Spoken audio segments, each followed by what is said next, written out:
بسم الله الرحمن الرحيم الحمد لله رب العالمين والصلاة والسلام على محمد وأهل بيته الطيبين الطاهرين اللهم صل على محمد وآل محمد وعجل فرجهم. So we made it to the 13th greater sin, which is intoxicants or drinking alcohol. So the author, he says, the 13th greater sin is drinking alcohol. Its seriousness is proved from the riwayat we have from Imam Qadam, Imam Rida, Imam Jawad, alayhi salam. The Quran talks about this sin and uses the terms that it's a greater sin. He says, they ask you about intoxicants and game of chance. Say, in both of them is a great sin and means of profit for men, and their sin is greater than their profit. So this is Surah Baqarah ayat 219. So we see that Allah termed this drinking alcohol as a greater sin. In Tafsir Mizan, it says that dhanb and itham are synonyms for sin. He says they denote a condition where the person involved is deprived of reason. As we can clearly see, those who drink alcohol are deprived of their reason and do many crazy things that they normally wouldn't do. I didn't get that. Could you try? It says he has no inclination for deeds of virtue, nor can he maintain like a good disposition. Itham is a type of sin. The evil effects become apparent in the person, and he is absolutely doomed. The evils of drinking are known to everyone, he says, as we can clearly see that it causes many problems: domestic abuse, car accidents, health problems, fights between friends, murders, all these type of things. A lot of them were under the influence of alcohol. He says the health of the alcoholic is affected in different ways. His digestion deteriorates. His intestines don't function well. His liver, lungs, his senses, all these things are affected due to this. He said ancient and modern doctors have penned quite a few books on this topic about the ill effects of alcohol. And they have a lot of statistics to show that people who drink alcohol are more prone to have diseases than others because it's a weakened immune system. He said the different sicknesses that are caused by alcohol are a lot. And they have listed that alcohol is a type of poison. And we see that when you get sick, if a person drinks too much alcohol, the term is alcohol poisoning, because it is a type of poison. If they abuse it, they call it poisoning. I want to address something. I found some research on it about, because some people say, alcohol in small amount is good for you. And it's a myth. It's been repeated so many times that people have taken it as truth. If people keep repeating a lie too many times, people start to believe that lie. So I found some information. The author talks about it throughout the chapter, but I found some information. We can go over it. So the article was saying that having a glass of wine every day is not good for you.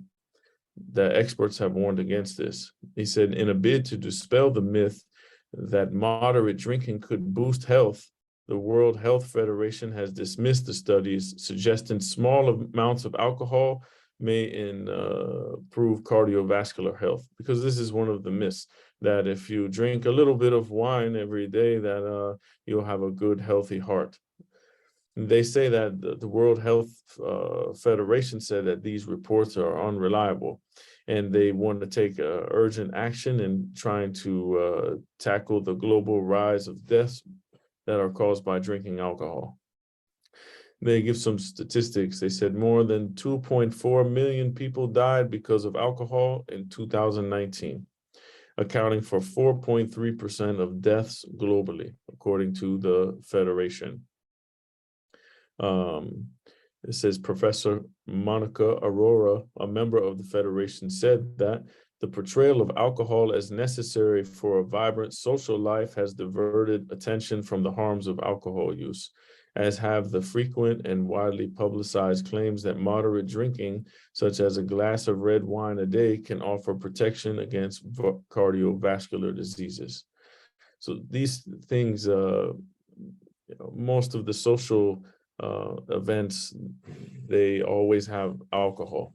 There are games, for example, sports games or sports bars, these type of things, they show games, they have alcohol. People think that they have to have alcohol at their party or no one will come. Just in general, public, not talking about Muslims. Hopefully, some Muslims do this as well. Unfortunately, we find alcohol present in some Muslim countries. But maybe they don't know, or they don't care, whatever the case is. If once we finish this chapter, we will see that we should definitely stay away from this at all costs. So he said these claims are at best misinformed and at worst attempt by the alcohol industry to mislead the public about the danger of their product. I remember this with the cigarettes. For example, when I was growing up, they had candy cigarettes. Kids would buy candy cigarettes. They would have cartoon characters would be smoking in the cartoons. And nowadays they don't do it.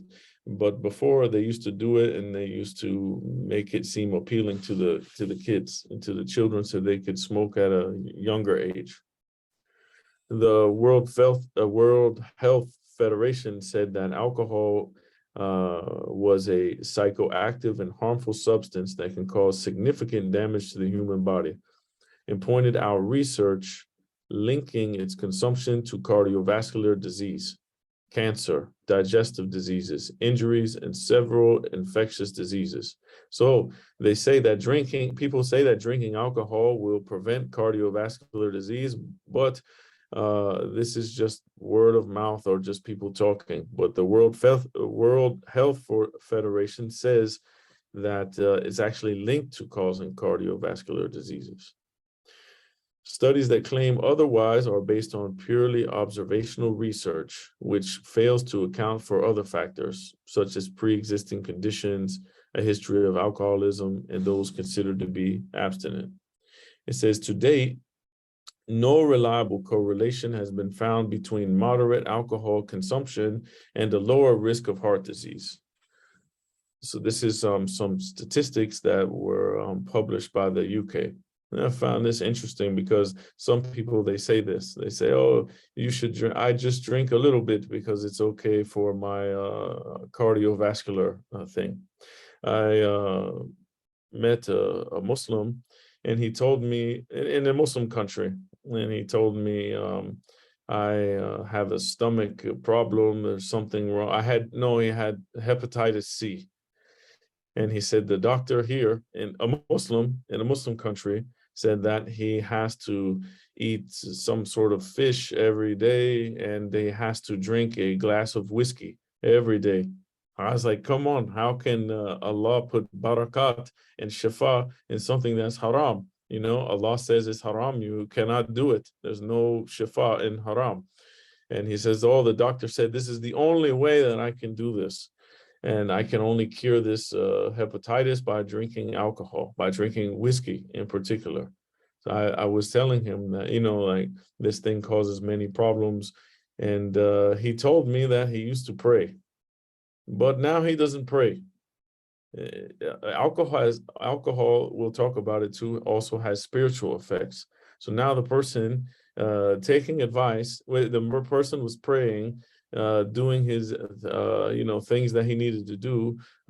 Now he started drinking, and the prayers are gone. All the other things, man is having all sort of problems in his life because of this alcohol.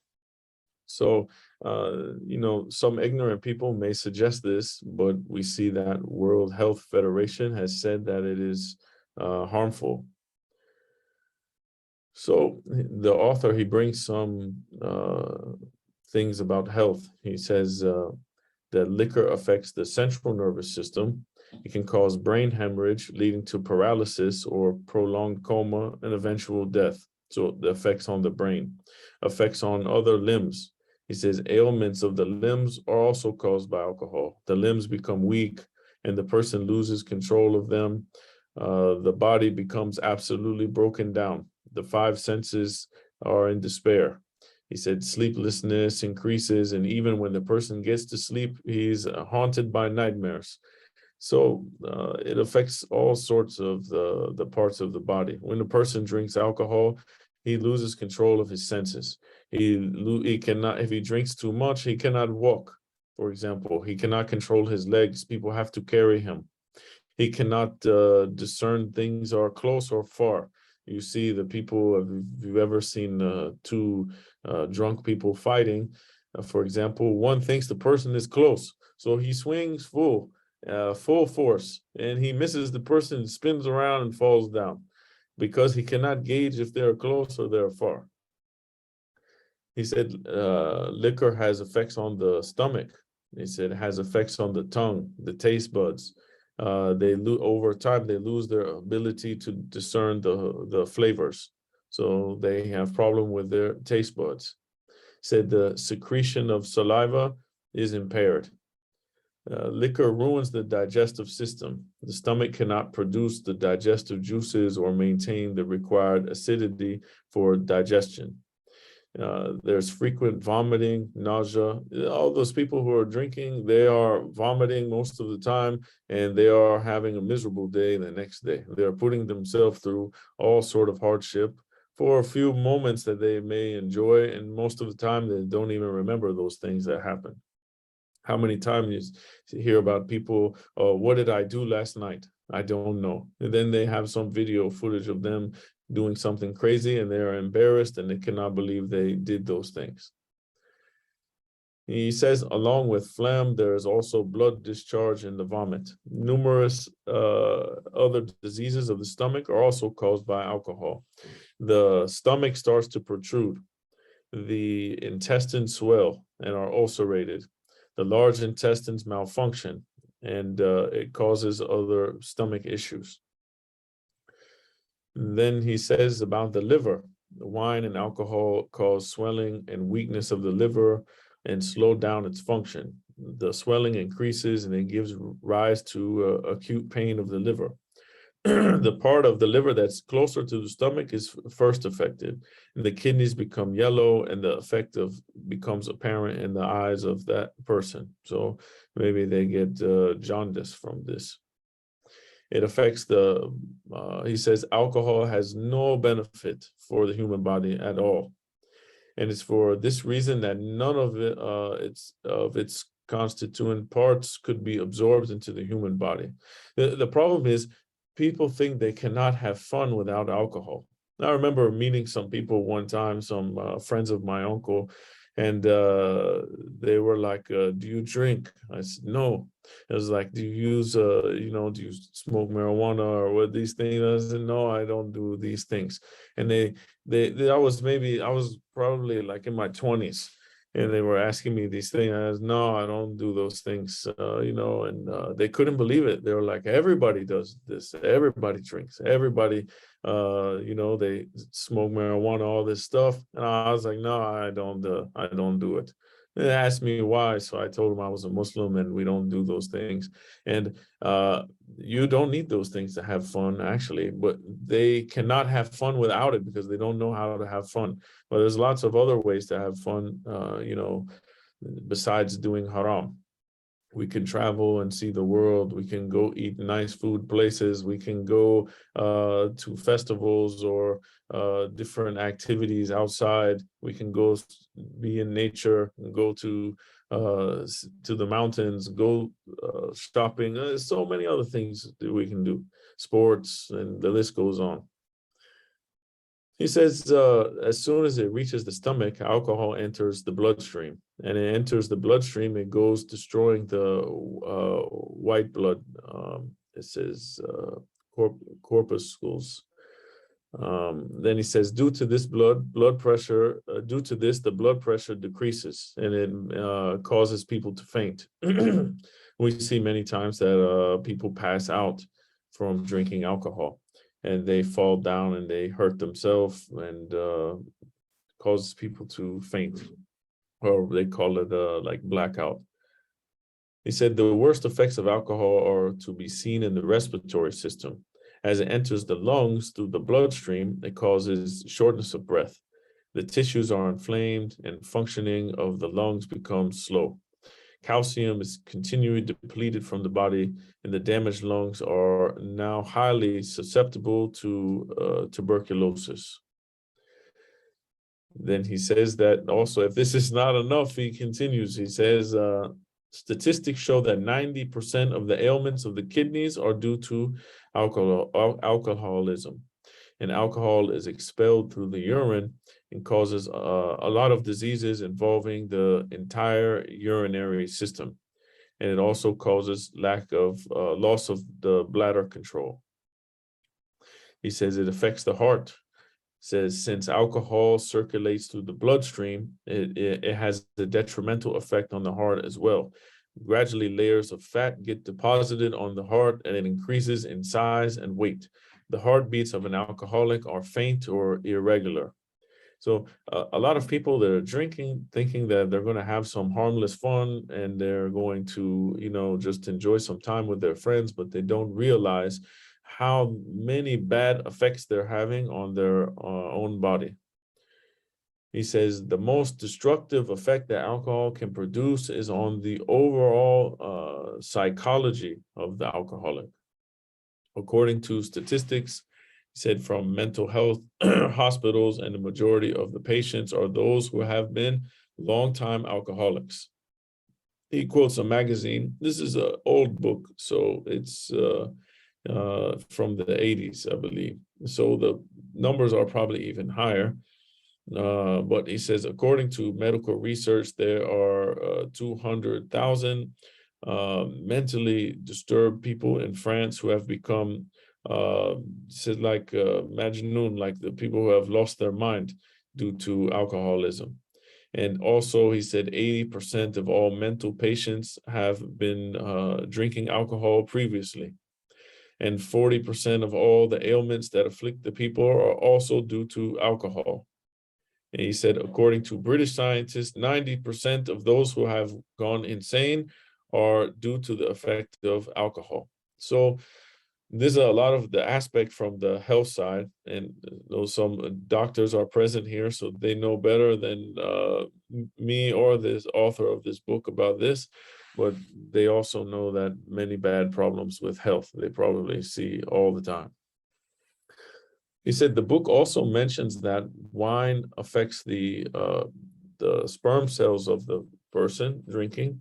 And he says a West German doctor did some research that indicated the effect of alcohol lasts for at least 3 future generations of that alcoholic, even though these future generations may abstain from those intoxicants. So it can have an effect later on. This is what this German researcher came up with through his research. And he brings American doctor, said someone he quotes, Dr. Nelson.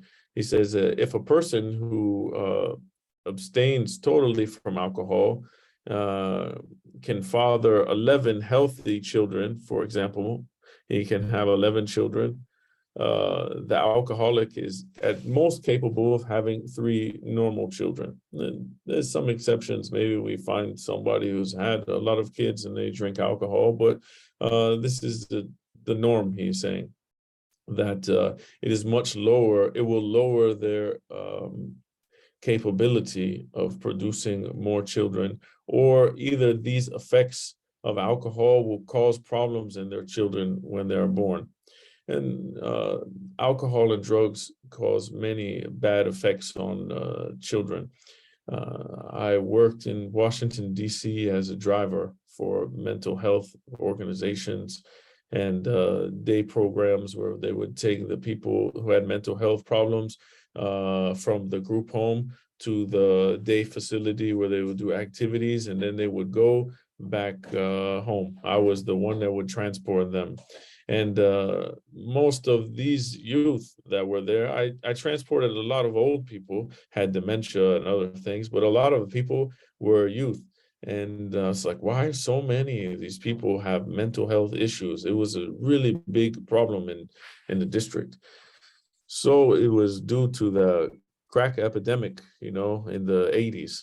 So all these kids were being born with all sort of problems and mental health problems due to the effects of the drugs that their parents had taken. So we see that like drugs and alcohol have a very bad effect on the children. Maybe a lady, she is pregnant, but she doesn't know. And she is drinking and doing drugs and other things. And then she finds out she's pregnant. Maybe it's a couple of months later, who knows? And by that time is already the ill effects of that alcohol are already going through her system and affecting that child. So this is another part that causes problems. He said the effects of liquor are also mirrored in the character of that person who drinks. The alcoholic is usually a person of low character, has bad manners, bad language, says many bad things. For example, he says, being in a state of intoxication most of the time, his behavior is not normal or rational. Not being in control of his senses due to the influence of intoxicants, he has no hesitation in committing evil acts like murder, stealing, adultery, sodomy, telling other people's secrets. In fact, he will break any law he gets his chance, whether it's the law of the country or the law of religion. They have no care after they are drinking. They're not thinking about any of these things. One time when I was I was maybe 18 years old, I had a roommate in the prison. He had a life sentence. And he told me, we were talking and he was telling me about, his situation and stuff. And he said that he was drinking and he was gambling with his friends. He was having a good time doing these things. And then he said he lost his money. And he lost they were drinking and they lost the bet in the gambling, whatever they were playing, cards or something, poker or whatever it is. He lost his money, and then his friend humiliated him in front of all the other people. And he was drunk and he wasn't thinking clearly. So he took out his gun and he killed the guy. The guy was his friend. And the alcohol made him angry and he couldn't rationally process what was going on. And he just saw that he was humiliated, and maybe normally he wouldn't have done that, but due to drinking, he took out his gun and he killed the guy who was his friend. Now he has remorse for this, and he killed his friend over something that could have been easily avoided if he would have, refrained from those haram actions of drinking. Now he has to live with a lifetime of regret. He thinks every day, I've killed my friend. They grew up together maybe or were friends for a long time. And now he has to think about that.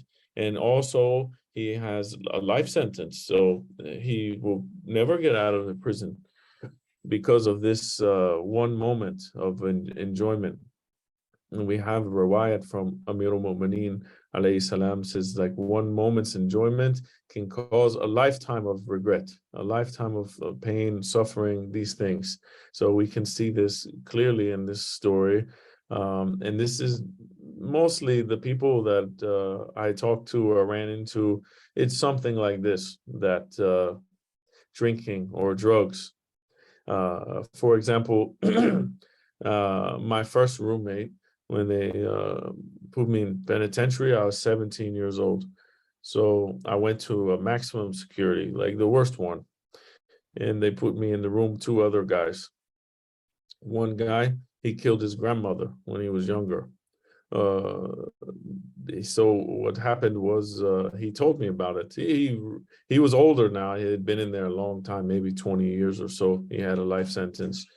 And he told me he was a Christian at that time, and he changed his life and all that stuff.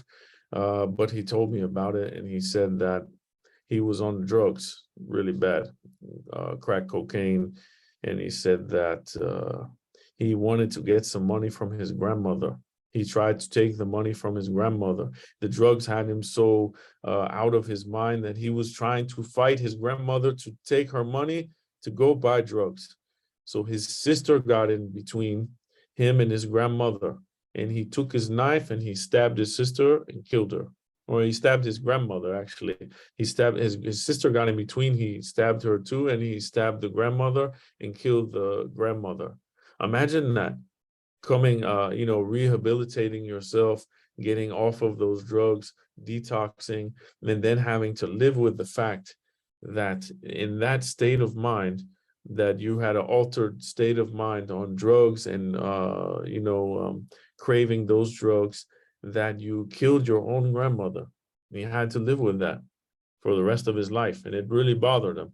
And, this type of things is what we're talking about here, where it says that the person who's drinking, or it also applies to using intoxicants, those people, when they're doing that, they're not thinking clearly. They do many things they would normally wouldn't do because of the effects of the alcohol or drugs.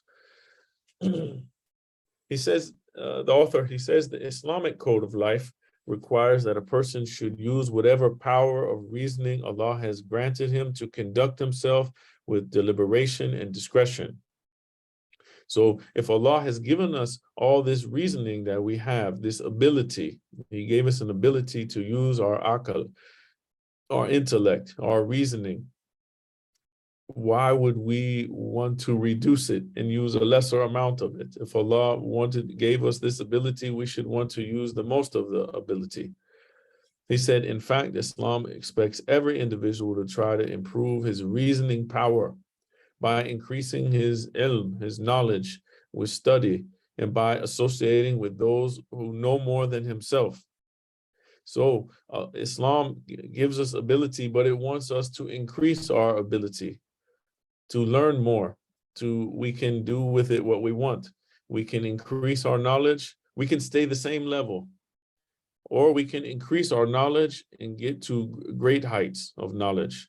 We see when we look at example of ulama, some have reached very high positions through their knowledge, very high levels of understanding, very high levels of taqwa through gaining knowledge and putting into practice. Or we could reduce our capability by dulling it and using alcohol and drugs. So the choice is up to us what we want to do. Do we want to ascend closer and get in closer proximity, qurbatan ilallah, get closer to Allah, or do we want to remove ourselves and get further away? He says, even good actions without thought and intent are of no avail. So we see that people who are involved in drugs, they're involved in alcohol, drinking alcohol, they are not even inclined towards learning or studying. They're not even thinking about these things. They're only in pursuit of the next drink, the next high, the next party to go get intoxicated at. They're thinking of only the next thing to go towards. This is a very hollow life. And eventually they'll get tired of this. Their entire life is just built around these events of nightclubs and parties and drinking and drugs and all of these type of things, animalistic type of behaviors. And they have a total disregard for matters concerning religiosity, or matters concerning deen or concerning Allah. You go to talk to them about these things, they don't care about these things. They only want to go and get drunk or get high or go party or do these type of stuff. They could care less about what the Prophet said, what Imam said, what Allah said, any of these type of things. But there always comes a time in people's life where they will see that what they are doing is not getting them anywhere. And they will get tired with this life. And maybe it's sooner, maybe it's later. And God forbid they die in that state. I know most of the people I went to high school with, or my, grew up with, they are most of them are dead because of alcohol or drugs, either car accidents, overdose. Every time I'm going back home, such and such died, such and such died. I see it every day, all the time. I talked to one friend of mine that I haven't seen in a very long time, and she told me, she said, "Oh, such and such died. I just had to go to the funeral." And she said, "So many people died." I was like, "Who?" She said, "I don't even want to tell you because you've been gone for so long, and maybe you remember, maybe you don't, but so many people died. I cannot even name all of the people, and it bothers me to name all of those people because I think about how many people have died because of this, because of drugs and alcohol and all these things." And she told me, she said, the prison saved you, because if you didn't go there, maybe you would end up like these people. But you're doing good, and you got your life on track, and you have a family, and you have a job, and you're doing good with yourself, and you travel, and you were removed from this, environment. And alhamdulillah, I told her it's just due to the, basically the blessing of Islam. Like, Islam saved me from going down that road, because everybody else I saw that went down that road, their life is ruined. They're dead, or they're in jail, or they're strung out on drugs, living outside on the street somewhere. So all of these drugs and alcohol have very bad negative effect. And they think that they're having fun, but if they look at their life, it's like a miserable life. Like, who would want to live like that? Place to place, not knowing where you're going to go. You cannot hold a steady job because you're coming in late, or you're sick, or you don't care, and all sort of things. It's just all the aspects of this are bad. He said Islam prohibits all such actions that affect the reasoning capacity of man. The acts that top this list are drinking alcohol, gambling, deceit, and lying, all of which deprive man of his capacity of reasoning. Carnal desires and falsehood are two things that are instrumental in the demotion of man from the high position of humanity to the lowliness of beasts. We see that Allah says He created us in the best of modes, and then He reduced us to the lowest of the low, except those who believe and they do good deeds. Surah Teen. Also, that Allah has given a hadith from a riwayat from Amir al-Mu'mineen alayhi salam, that Allah has given angels aql, intellect, but with no desires, and given animals desires, but without the intellect. And He gave mankind both of them, intellect and desires. And if you use your intellect to overcome your desires, your lower desires, then you can reach level or station higher than the angels. But if you let your lower desires overcome your intellect, then you'll be less than the animals. You'll be lower than the beasts. So we see in Quran, doesn't Allah says they are like cattle? Then He says, no, they are more astray than cattle. So Allah says that some people, He compares them to beasts, but then He says, no, they are lower than this. They are lower than cattle. So this is what happens when we, not thankful for the gift that Allah has given us of capability of reasoning, and we try to lessen our reasoning by doing these type of things.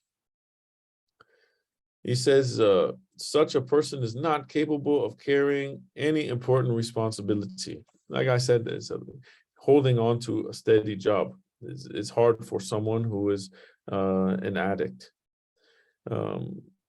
He said it's very difficult for an alcoholic to excel in any field. Even if he resolves to do something, his resolution is soon defeated. Most of the time, an addict is very hard to fix. It can be fixed, and we should help them and support them and encourage them. But he's saying in a general way that once you have started on this path, it is hard, because it is easy to go back. And when the slightest problem is coming their way, they would go back to this habit. I knew someone like this. I pray that he gets his life together. But every time he's doing good, praying, fasting, masjid, Husseiniya, majalis, all these things. Problem come, then he's back drinking, drugs. Says, I cannot take it anymore. So many problems, so many problems. I just, when I wasn't doing anything, I wasn't doing prayer, I wasn't doing fasting, I wasn't doing masjid, my life was easier. Then I start doing prayer, I start going on the wrong way, I have too many problems. Now my life is miserable. I should just, what am I doing all this for if my life is just worse than it was before? It's a bad way of thinking. Is shaitan not bothering you if you're already on that path, the bad path? Shaitan comes to those that are on the straight path, come from right, from left, from front, from back, coming constantly to try to throw the person off of the path. You're going to experience more things when you're on the straight path, like Nabi Ayyub alayhi salam, prophet of God. Shaitan was coming, bothering him all the time. We think we are better than Ayyub. Of course not. If he is bothering Ayyub to try to throw him off of his path, what do we think he's going to do to us? He's also going to come to us, but we have to recognize the tricks of shaitan, which is a whole nother discussion. So he says, the more difficult, the more important the task is, the more difficult it would be for an alcoholic to accomplish it. Even if the wisdom behind every Islamic act had been unknown, it would have sufficed to accept it as the same as advocated by intellect. Meaning that even if we didn't have Islamic reasoning for this alcohol being bad, our aql would tell us that it is bad. We see that this is a bad thing and that we shouldn't do this. I always wondered, for example, for drugs, why do we have new crackheads, for example? I used to always say that when I was a kid, because most of the people in the building I lived in were either on crack, cocaine, or heroin. I saw all the effects, domestic abuse. My other neighbors fell asleep over, like on heroin. They nodded out. They left food on the stove. The house burned. That baby is in the house. They don't even care about these things. They don't care about their life. They don't care about anything. And we see all the ill effects of these drugs. And the next generation sees it. They see, okay, for example, let's say my generation was all on these things. For example, now the next generation comes and they see all the previous generation, all the bad things that happened to them because drugs and alcohol. Why would they want to start that? God knows, but we're always finding new people taking drugs, and they're always making more and more new drugs that are very dangerous. Even now, they say there's some epidemic. I don't know too much about it, but they say the fentanyl, and they say that it's 700% worse than heroin. I mean, like if heroin was not strong enough, now they want something even more than that. This thing is killing so many people. But my question is if you see that this drug is killing so many people and is so dangerous, why would you want to do it? I don't know. So, he says it's hard for these people to hold down any position, any responsibility, any of these things, because whenever the task is difficult, they would abandon it and they would turn back towards drinking or drugs to escape that situation. They're trying to escape reality. They lose themselves in the booze. They lose themselves in the drugs. But when they get sober again, they're going to find all those problems are staring them right in the face. They're not going anywhere. They're going to be looking right at them all over again. And they try to continue being high or drunk to get away from it. But eventually they're going to have to face it. And the problems don't go away. They're always going to be there. And it's better to face the problems head on than trying to run away from them with drugs and alcohol and all these other sort of things to escape a reality. We have to face it. And Allah has given us the tools to face these things. We don't need to run away from them. We need to face them with the tools that we have. We have Quran, we have Ahlul Bayt alayhimus salam, the 14 Ma'sumin. We have a riwayat, we have ayat, we have the path that we need to go down. And if we follow this path, we will never go to those sort of things because we won't need them. These people are most of the time not knowing where to go, and they're just turning towards these things, or they have let life beat them down. But we should increase our faith, increase our iman, and if we cannot deal with the problems, we have to go towards those people who are going towards alcohol or drugs. They need to have a strong support system. We have to be as one solid wall. The bricks are holding and supporting each other, supporting the wall to keep it standing. We have to support them, we have to help them, we have to, if we know someone is struggling, for example, let's say someone doesn't have an alcohol problem, doesn't have a drug problem, the other person has it, or maybe the first person, they've had it and they've overcome it. They should be they call it like a sponsor, someone they can count on when they're feeling bad, when they're feeling like going back towards those drugs, going back towards alcohol. They should have the number of someone to call that can coach them through it, sit with them, talk with them, make them feel at peace. We should have that amongst each other, in Muslim community. Unfortunately, most of the time they just shame these people and kick them out and throw them out of the door, and there's no return for them. But we shouldn't slam the door in the face of people. We need to open the door and help them as much as we can, because Allah does not slam the door on them for tawbah. Like they've drank alcohol one time, now they're doomed for the rest of their life. Allah opens the door. He wants them to seek forgiveness. He wants them to do istighfar. He wants them to turn towards him. And we see the example of Imam Hussein alayhi salam with Hur ibn Yazid al-Riyahi, how he turned to, after he had done something very bad, putting Imam in that position. He came towards the Imam and asked him if Allah would accept his repentance and if Imam would forgive him as well. And Imam didn't, shame him and kick him and send him back to Yazid's army. No, he said, Allah has forgiven you and you are welcome. And he joined the camp of Imam Hussein alayhi salam.